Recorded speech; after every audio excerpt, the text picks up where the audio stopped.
On va maintenant regarder les toilettes et la salle de bain.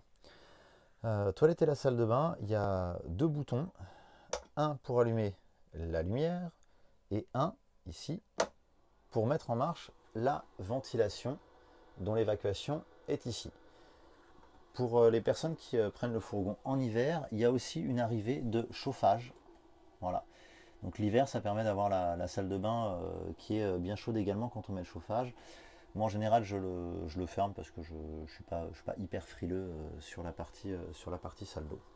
Donc par rapport à la petite ventilation et son évacuation, moi ce que je vous conseille c'est de la mettre en marche à chaque fois que vous allez aux toilettes et à chaque fois que vous utilisez la douche, ça permet d'évacuer une partie de la vapeur d'eau et puis de faire un circuit d'air qui va vers l'extérieur et qui évite par exemple les toilettes que les odeurs viennent dans le fourgon parce que l'appel d'air aurait été différent.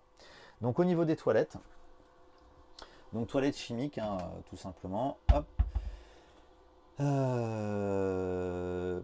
Les petites choses à montrer, c'est simple, c'est pour aller aux toilettes, on a une petite molette ici, on l'ouvre, ce qui donne accès aux toilettes. Il y a un produit qui est super et du coup il n'y a absolument aucune odeur, c'est plutôt pas mal. Et quand on a fait sa petite affaire, ici c'est le bouton pour déclencher la chasse d'eau. Voilà.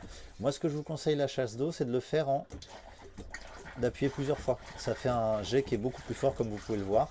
Et donc ça permet d'être plus efficace. Voilà, une fois que c'est rincé, on peut refermer.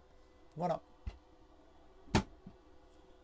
Et pour la suite de la salle d'eau, donc le petit miroir dans lequel on me voit, un autre miroir. Et pour le lavabo le soir pour se brosser les dents ou se faire une petite toilette rapide le matin. Voilà.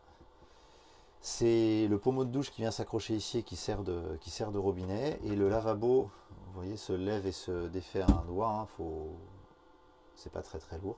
Il y a un petit bouton qui permet de le bloquer. Là, il ne bougera pas. J'appuie sur le bouton, ça le débloque. Et là, voilà, il descend et il s'ouvre.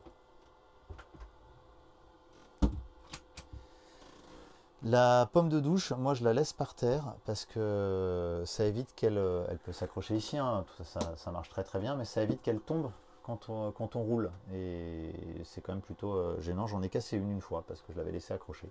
Elle est tombée en roulant, donc maintenant je la laisse par terre à peu près tout le temps. Et là ici en haut vous avez une petite barre pour mettre à sécher les serviette et j'ai un autre petit séchoir qui s'accroche dans le fourgon s'il y a besoin de plus de place.